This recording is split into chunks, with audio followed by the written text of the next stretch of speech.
Hello, ladies and gentlemen, and welcome to Unapologetic Live. I'm your host, Amlet Benobi, and today we are having I don't know if I want to call it a fun episode. Is it really fun to talk about domestic abuse? I don't know, but we're going to talk about the Johnny Depp and Amber Heard defamation trial that is happening at this very moment. Our most recent testimony is from Johnny Depp, who has taken the stand to talk about his relationship with Amber Heard, all of the turmoil, all of the good points, which I can imagine is a very difficult thing to have to go through to air out not only your life and your upbringing, which I imagine is very difficult to talk about for Johnny Depp, but also your relationship and the personal, intimate details of being with somebody who you married and then went through a divorce and all these things. So we'll go through the timeline. We're going to talk about the backlash that Johnny Depp received with the allegations that Amber Heard made, and compare that to some of the backlash we're not seeing for actors like Ezra Miller, who is known to assault women, and even we have a video of that happening,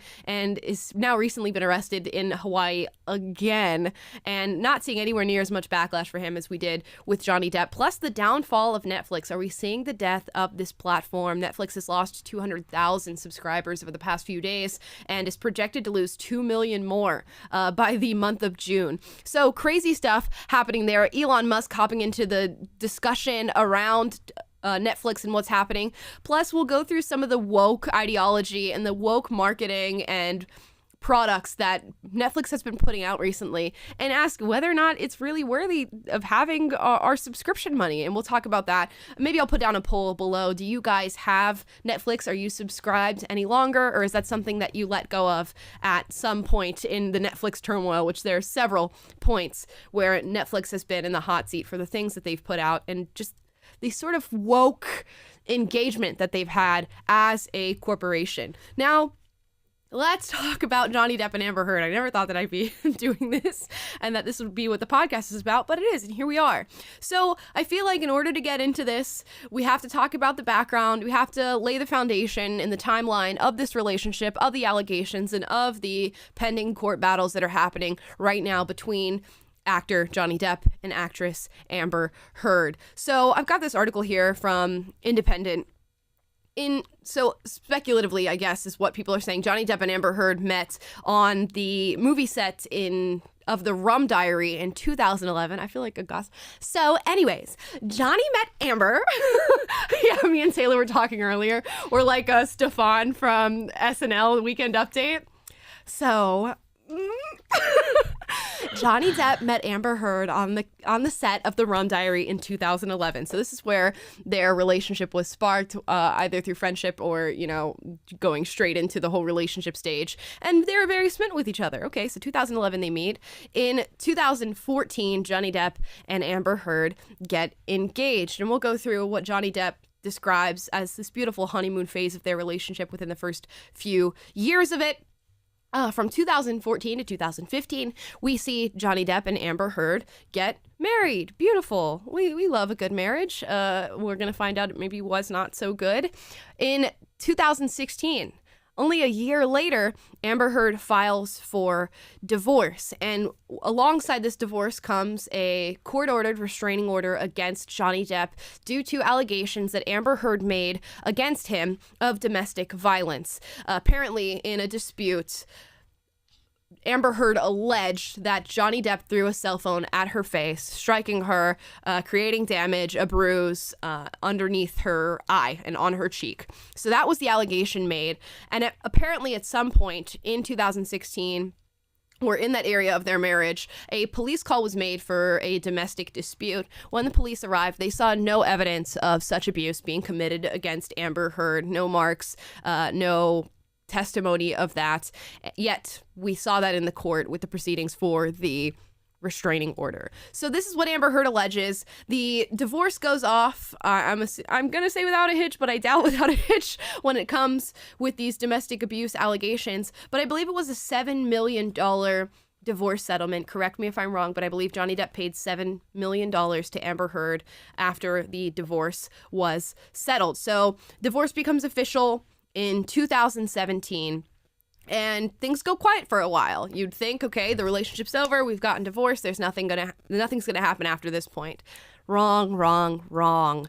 Because After this happens, after the divorce is settled in 2018, Amber Heard writes an op-ed for Washington Post. Washington Post, we're talking about them again.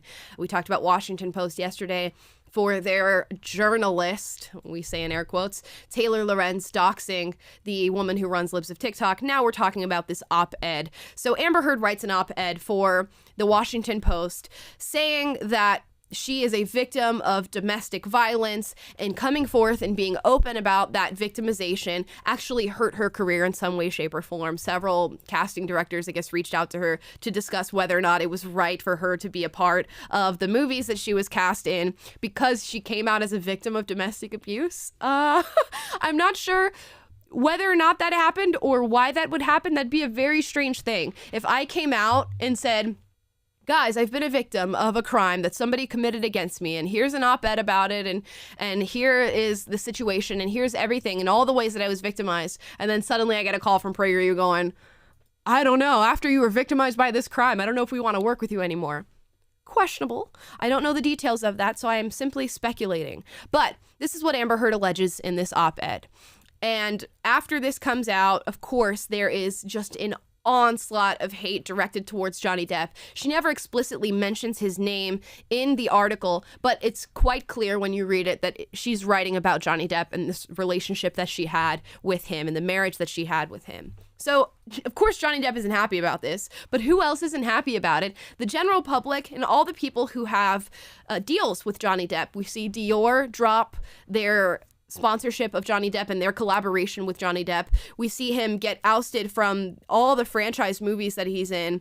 The one being, what character was he playing in that Harry Potter Grindelwald series? Grindelwald. Yeah, so that he was dropped from that franchise Pirates, as well. Right? What? Pirates of the Caribbean. And Pirates of the Caribbean. So all the major franchise deals that he has, the Dior deal that he has, all dropped because of an allegation from Amber Heard and specifically this op-ed written about him. So, of course, what do you do in this situation? You've seen somebody who's alleged something against you and you view that to be false. Johnny Depp sues Amber Heard. So he files a defamation case against Amber Heard for $50 million. I imagine that involves all the money he would have gotten from the movie deals he had, the Dior deal, plus I'm sure they could sue for, emotional distress in that case, and any future damage that they can speculate was caused by these allegations. So $50 million they are now in court for, and the lawsuit has started publicly, which is an interesting thing. I don't know much about the inner workings of court cases and as to whether or not they go public for people to view. And I don't know if there was some sort of agreement that they said, we can televise this for everyone to watch and see. I'd be interested to know what the deal is and how they decide whether or not this is going to happen, because of course everyone's eyes are on this. And I can imagine it's a very difficult thing to sit in front of everybody, whether or not you're Amber Heard or Johnny Depp, and talk about your livelihoods, the relationship you had together, and the doom of that relationship and the downfall of that relationship. I imagine that's difficult. I wonder if there was some sort of agreement they came to that it would be televised, or this is just something that was pushed on them because of the status that they have within our society. So it seems through a lot of the testimony and a lot of the witnesses in this trial that Amber Heard was making false allegations about Johnny Depp. I'm not going to go as far as to say that all allegations she's made against him are false, because all of this is alleged. I could not know. The only people who do truly know are Johnny Depp and Amber Heard. We have seen some witnesses testify that there have been moments of direct aggression from both parties, both Johnny and Amber, directed at each other. As far as violence, there is very little evidence to show that. And we are going to go through some of the videos that are coming out from this trial because they're being posted here. Now, here's Johnny Depp testifying about the beginning of his relationship with Amber Heard. In the beginning of my relationship with Miss Heard, there was, from what I recall and what I remember, she was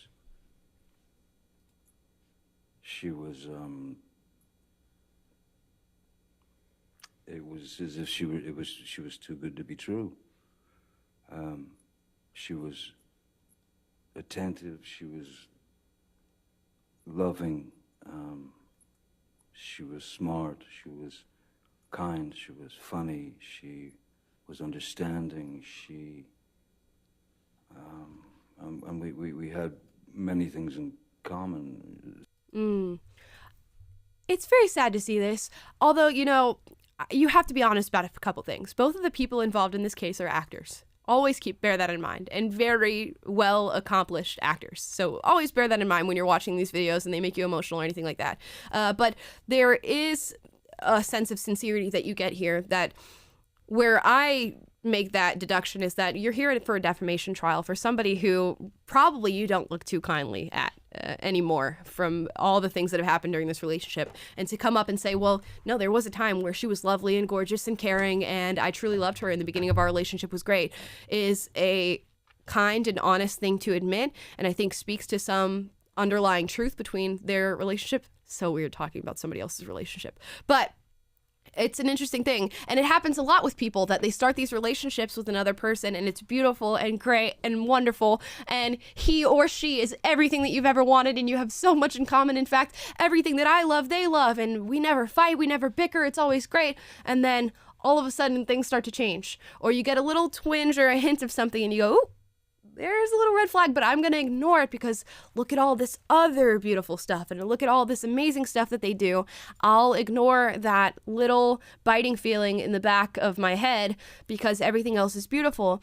And a lot of people will cover up who they are and mask who they are in the beginning of a relationship in order to protect that relationship, to keep that relationship there, to get something that they want, and will only way further down the line, we're talking what he said about a year and a half into their relationship, did she start to show who she truly was. Terrifying, absolutely terrifying to have that happen to you.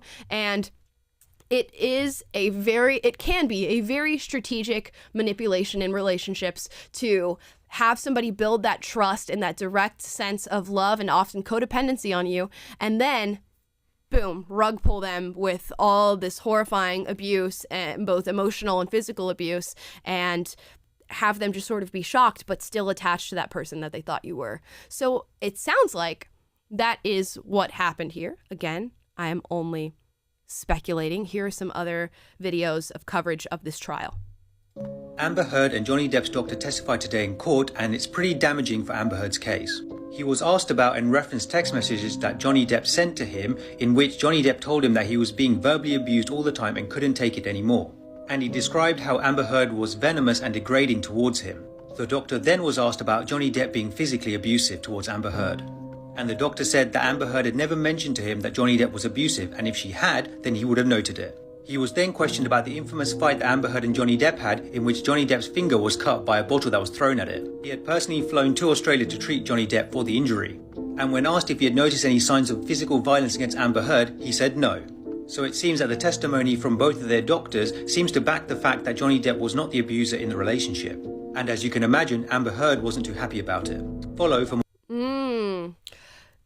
And this points out something interesting for me, and Taylor, I'm definitely going to want your commentary on this, of this dynamic between men and women where the woman is the abuser, which is not the dynamic that you typically hear about. And I can imagine is very difficult for a man to deal with, and secondly, admit, because that's a terrible thing. And it's something that you don't expect for the woman to be the abuser. Oh my goodness. You always hear men being the ones who perpetrate abuse onto women because they're so much stronger and they carry more weight, they carry more power. You never expect the woman to be that. And I think Amber Heard obviously knew that. We've heard videos, and you guys can go and look up these videos, I won't show them today, of Amber Heard saying, I did this to you, and you can go and say that I abused you, but I'm a woman and you're a man. Who's going to believe you? Are they going to believe you, or are they going to believe me? And abusing that. And I imagine that happens quite often, and men just don't come forward about it. Yeah, it would have to be, and it's true that in the Me Too era, the deck is kind of stacked against you as a man. That it's no longer if abuse occurs, then we should surface that, and the abuser should be the evidence should be borne out, and the abuser should bear the consequences of that. But it's not about the truth anymore. It's about this faux reality that the mainstream narrative of patriarchy, oppressive men, and trying to like recorrect all these past wrongs, and it's not about what actual justice is that's based on truth. It's about this new social justice, feminism reality, rather than just the simple true facts at hand. So yeah, I guess as a man, the deck is stacked against you in these scenarios. Right. And this angers me, this trial in particular, just because imagine being in the just thick of that as a man. And I know this has happened to so many men because of the Me Too movement, of a woman coming out and making allegations against you that are not based in reality, and then you having to deal with the just sheer and utter weight of everyone and everything that comes down upon you because this one woman decided to come forth and do something that is truly malicious and vindictive. And he had to deal with it not just in his own personal life. It's not like a woman telling everybody in your town, oh, well, he hit me and oh my gosh, that's why I left him and that's why we're divorced. This is a woman doing this publicly for the world to see. An op-ed in Washington Post, doing interviews about it, talking about it, and allowing the world to just be led by what is allegedly a lie that you've stated against this man. And that's such a horrific thing to do to somebody and to deal with, and to be a man who has to just sit. As a man, you have to sit there and take it. There's virtually nothing you can do other than bring them to court. And even when this is brought to court, luckily Johnny Depp has the privilege of having a massive fan base and having a following to where the world's going to see it. But average men don't have that. So now you have a woman who's made allegations against you. They've spread all through your town, everywhere that you go. If you try to get a job, people know about this. And then let's say you take her to court and you sue her for defamation and you win that lawsuit. Who's going to know about it? Who's going to care? They're just going to know you as the guy who, was accused by that girl. That's what you will always be. So I can't imagine what this is like for people who don't have the audience that Johnny Depp has. I want to show a couple more videos here. There is some amazing testimony from Amber Heard's assistant, which you guys can go and watch. I won't show it today, but she just goes off about how horrible Amber Heard was to not only her, to her sister, to her mother, to Johnny, how she had this just suffocating grip on everything that he was and everything that he did, and this deep-founded codependency, which I'm not here to just attack Amber Heard. A lot of people who are abusers in relationships have been through abuse themselves in some way, shape, or form. And that's how they have this sort of learned behavior from their own experiences or from some other deeper level. Maybe it's from your parents, maybe it's from other relationships you've had, maybe it's from friends and peers. Maybe you just did not have a clear depiction of what it means to love somebody and care for somebody. So I do have sympathy in a sense for people who do these things because monsters and people who commit bad acts are not just born out of nothing. There's often reasons for the things that they do underlying, whether they're conscious of it or it's some sort of subconscious driver. So I'm not here to just roast her and spit on Amber Heard because there's a lot of people who are already doing that.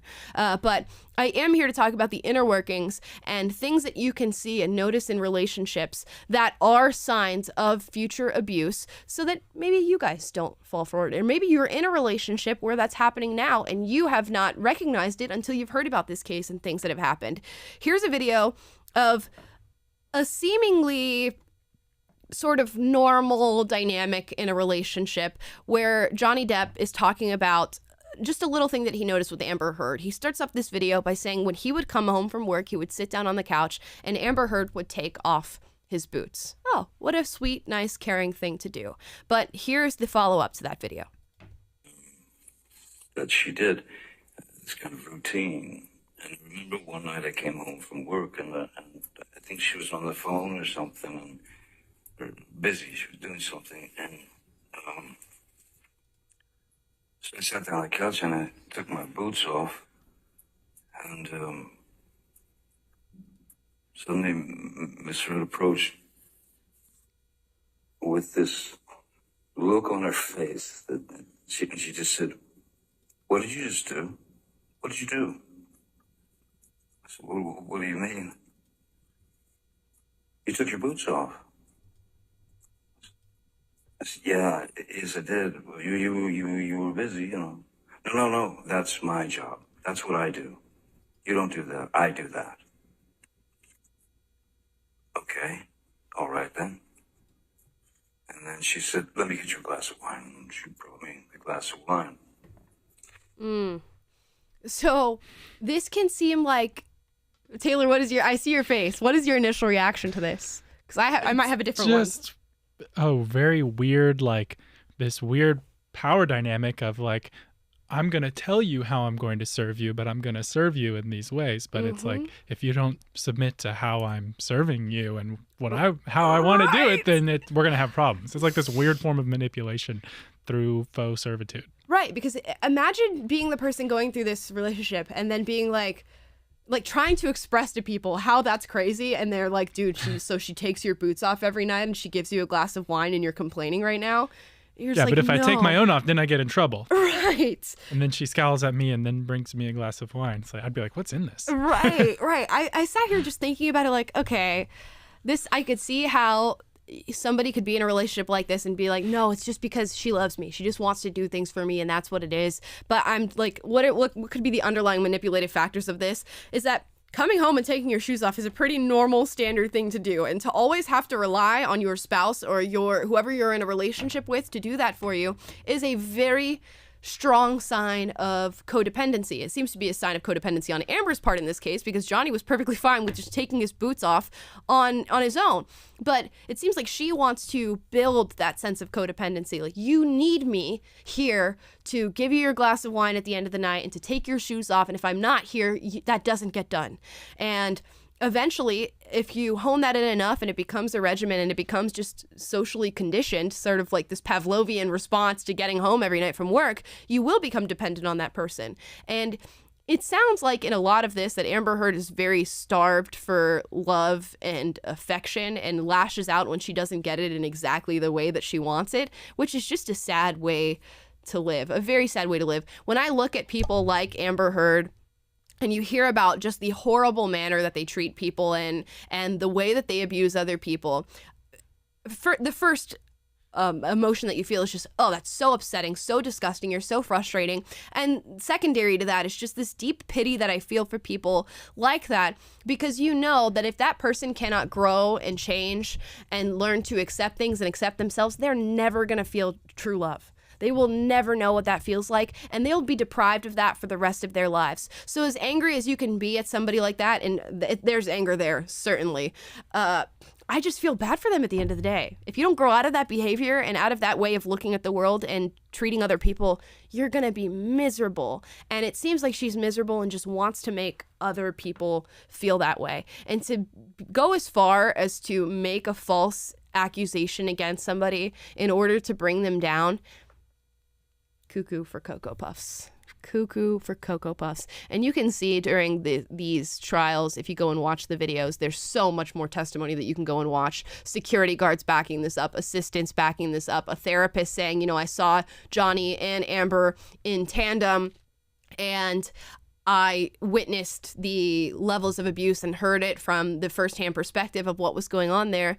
One interesting piece of testimony is their therapist, their marriage counselor, saying, during our therapy sessions, Amber would just steamroll Johnny in conversations. He would try to explain himself. She would express his feelings for him. She would not let him talk. She would interject in his conversations, and that she felt like Johnny had no sort of voice in their marriage, or in their therapy sessions whatsoever, to be able to express the issues and the things that he was experiencing.